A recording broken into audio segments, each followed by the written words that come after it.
शिवाय नमस्तुभ्यम। राधे राधे दोस्तों, जैसा कि मैं आप लोग को भागवत गीता का कल द्वितीय अध्याय सुनाई थी, आज जो है कि तृतीय अध्याय आप लोग को श्रवण कराऊंगी। आप लोग मेरे साथ बन के श्रवण कीजिए और इसका आनंद उठाइए। भगवत गीता का तृतीय अध्याय। अर्जुन बोले, हे जनार्दन, यदि आपको कर्म की अपेक्षा ज्ञान श्रेष्ठ मान्य है तो फिर हे केशव, मुझे भयंकर कर्म में क्यों लगाते हैं? आप मिले हुए से वचनों से मेरी बुद्धि को मानो मोहित कर रहे हैं। इसलिए उस एक बालक को निश्चित करके कहिए जिससे मैं कल्याण को एक बात को निश्चित करके कहिए जिससे मैं कल्याण को प्राप्त हो जाऊं। श्री भगवान बोले, हे निष्पाप, इस लोक में दो प्रकार के निष्ठा मेरे द्वारा पहले कही गई है। उनमें से सांख्यक योगियों की निष्ठा तो ज्ञान योग से और योगियों की निष्ठा कर्म योग से होती है। मनुष्य न तो कर्मों का आरंभ किए बिना निष्कर्मता को यानी योगी निष्ठा को प्राप्त होता है और न कर्मों के केवल त्याग मात्र से सिद्धि यानी सांख्या निष्ठा को प्राप्त होता है। निसंदेह कोई भी मनुष्य किसी भी काल में क्षण मात्र भी बिना कर्म किए नहीं रहता, क्योंकि सारा मनुष्य समुदाय प्रकृति जनित गुणों द्वारा परवश हुआ कर्म करने के लिए बाध्य किया जाता है। जो मृढ़ बुद्धि मनुष्य समस्त इंद्रियों को हठ पूर्वक ऊपर से रोककर मन से उन इंद्रियों के विषयों का चिंतन करता रहता है, वह मिथ्याचारी अर्थात दंभी कहा जाता है। किंतु हे अर्जुन, जो पुरुष मन से इंद्रियों को बस में करके अनासक्त हुआ समस्त इंद्रियों द्वारा कर्म योग का आचरण करता है, वही श्रेष्ठ है। तू सहस्त्र विहित कर्तव्य कर्म कर, क्योंकि कर्म न करने की अपेक्षा कर्म करना श्रेष्ठ है तथा कर्म न करने से तेरा शरीर निर्वाह भी नहीं सिद्ध होगा। यज्ञ के निमित्त किए जाने वाले कर्मों से अतिरिक्त दूसरे कर्मों में लगा हुआ ही यह मनुष्य समुदाय कर्मों से बचता है। इसलिए हे अर्जुन, तू आसक्ति से रहित होकर उस यज्ञ से निमित्त हो भली भांति कर्तव्य कर्म कर। प्रजापति ब्रह्मा ने कल्प के आदि में यज्ञ सहित प्रज्ञाओं को रचकर उनसे कहा कि तुम लोग इस यज्ञ के द्वारा वृद्धि को प्राप्त हो और यह यज्ञ तुम लोगों को इच्छित भोग प्रदान करने वाला हो। तुम लोग इस यज्ञ के द्वारा देवताओं को उन्नत करो और वे देवताएं तुम लोग को उन्नत करें। इस प्रकार निस्वार्थ भाव से एक दूसरे को उन्नत करते हुए तुम लोग परम कल्याण को प्राप्त हो जाओ। यज्ञ के द्वारा बढ़ाए हुए देवता तुम लोगों को बिना मांगे ही इच्छित भोग निश्चित ही देते रहेंगे। इस प्रकार उन देवताओं के द्वारा दिए हुए भोगों को जो पुरुष उनको बिना दिए स्वयं भोगता है, वह चोर ही है। यज्ञ से बचे हुए अन्न की खाने वाले श्रेष्ठ पुरुष सब पापों से मुक्त हो जाते हैं, और जो पापी लोग अपना शरीर पोषण करने के लिए ही अन्न पकाते हैं, वे तो पाप को ही खाते हैं। संपूर्ण प्राणी अन्न से उत्पन्न होते हैं। उनकी उत्पत्ति वृष्टि से होती है, वृष्टि यज्ञ से होती है और यज्ञ विहित कर्मों से उत्पन्न होने वाला है। कर्म समुदाय को तू वेद से उत्पन्न और वेदों को अविनाशी परमात्मा से उत्पन्न हुआ जान। इससे सिद्ध होता है कि सर्वव्यापी परम अक्षर परमात्मा सदा ही यज्ञ में प्रतिष्ठित है। हे पार्थ, जो पुरुष इस लोक में इस प्रकार परंपरा से प्रचलित सृष्टि चक्र के अनुकूल नहीं बरतता अर्थात अपने कर्तव्य का पालन नहीं करता, वह इंद्रियों के द्वारा भोगों में रमण करने वाला पापायु पुरुष व्यर्थ ही जीता है। परंतु जो पुरुष आत्मा में ही रमण करने वाला और आत्मा में ही तृप्त तथा आत्मा में ही संतुष्ट हो, उसके लिए कोई कर्तव्य नहीं है।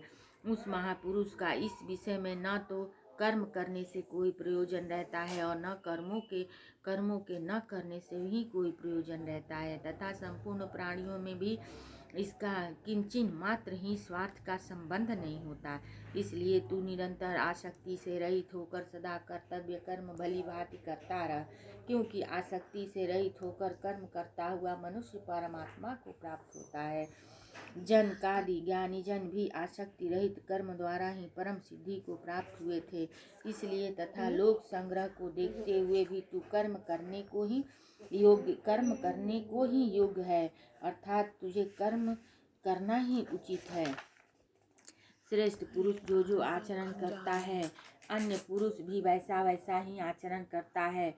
वह जो कुछ प्रमाण कर देता है, समस्त मनुष्य समुदाय उसी के अनुसार बरतने लग जाता है। हे अर्जुन, मुझे इन तीनों लोकों में न तो कुछ कर्तव्य है और न कोई भी प्राप्त करने योग्य वस्तु अप्राप्त है, तो मैं भी कर्मों में ही बरतता हूँ।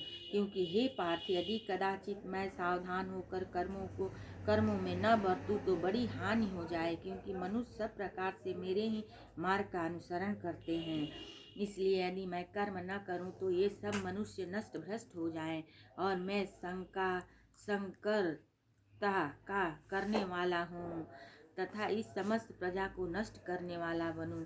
हे भारत, कर्म में आसक्त हुए अज्ञानी जन जिस प्रकार कर्म करते हैं, आसक्ति रहित विद्वान भी लोक संग्रह करना चाहता हुआ उसी प्रकार कर्म कर। परमात्मा के स्वरूप में अटल स्थित हुए ज्ञानी पुरुष को चाहिए कि वह शस्त्र विहित कर्मों में आसक्ति वाले अज्ञानियों की बुद्धि में भ्रम अर्थात कर्मों में अश्रद्धा उत्पन्न न करें, किंतु स्वयं शास्त्र विहित समस्त कर्म भली भांति करता हुआ उनसे भी वैसे ही करवाए। वास्तव में संपूर्ण कर्म सब प्रकार से प्रकृति के गुणों द्वारा किए जाते हैं, तो भी जिनका अंतःकरण अहंकार से मोहित हो रहा है, ऐसे अज्ञानी मैं करता हूँ ऐसा मानता हूँ।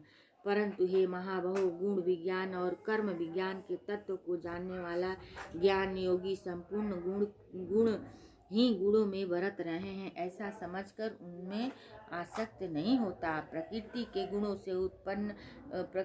गुणों से अत्यंत मोहित हुआ मनुष्य गुणों में और कर्मों में आसक्त रहते हैं। उन पुण्यता न समझने वाले मंद बुद्धि अज्ञानियों को पुण्यता जानने वाला ज्ञानी विचलित न करें। मुझ अंतर्यामी परमात्मा में लगे हुए चित्त द्वारा संपूर्ण कर्मों को मुझ में अर्पण करके आशा रहित, ममता रहित और संताप रहित होकर युद्ध कर। जो मनुष्य दोष दृष्टि से रहित और सदा युक्त होकर मेरे इस मत का सदा अनुसरण करते हैं, वे भी संपूर्ण कर्मों से छूट जाते हैं। परंतु जो मनुष्य मुझ में दोषारोपण करते हुए मेरे इस मत के अनुसार नहीं चलते हैं, उन मूर्खों को तू संपूर्ण ज्ञानों में मोहित और नष्ट हुए ही समझ। सभी प्राणी प्रकृति को प्राप्त होते हैं, अर्थात अपने स्वभाव के परवश हुए कर्म करते हैं। ज्ञानवान भी अपनी प्रकृति के अनुसार चेष्टा करता है, फिर इसमें किसी का हट क्या करेगा। इंद्रिय के अर्थ में अर्थात प्रत्येक इंद्रिय के विषय में राग और द्वेष छिपे हुए स्थित है। मनुष्य को इन दोनों के बस में नहीं होना चाहिए, क्योंकि वे दोनों ही इसके कल्याण मार्ग में विघ्न करने वाले महान शत्रु हैं। अच्छी प्रकार आचरण में लाए हुए दूसरे के धर्म से गुण रहित भी अपना धर्म अति उत्तम है। अपने धर्म में तो मरना भी कल्याणकारक है और दूसरे का धर्म भय को देने वाला है। अर्जुन बोले, हे कृष्ण, तो फिर यह मनुष्य स्वयं न चाहता हुआ भी बलात् लगाए हुए की भांति किससे प्रेरित होकर पाप का आचरण करता है। श्री भगवान बोले, रजोगुणों से उत्पन्न हुआ यह काम ही क्रोध है। यह बहुत खाने वाला अर्थात भोगों से कभी न अघाने वाला और बड़ा पापी है। इसको ही तू इस विषय में वैरी जान। जिस प्रकार धुएं से अग्नि और मैल से दर्पण ढक जाता है तथा जिस प्रकार जेर से गर्भ ढक जाता है, वैसे ही उस काम के द्वारा यह ज्ञान ढका रहता है। और हे अर्जुन, इस अग्नि के समान कभी न पूर्ण होने वाला काम रूप ज्ञानियों के नित्य वैरी को मनुष्य द्वारा ज्ञान ढका हुआ है। इंद्रिया, मन और बुद्धि ये सब इसके वास स्थान कहे जाते हैं। यह काम इन मन, बुद्धि और इंद्रियों के द्वारा ही ज्ञान को आच्छादित करके जीवात्मा को मोहित करता है करता है। इसलिए हे अर्जुन, तू पहले इंद्रियों को बस में करके इस ज्ञान और विज्ञान का नाश करने वाले महान पापी काम को अवश्य ही बलपूर्वक मार डाल।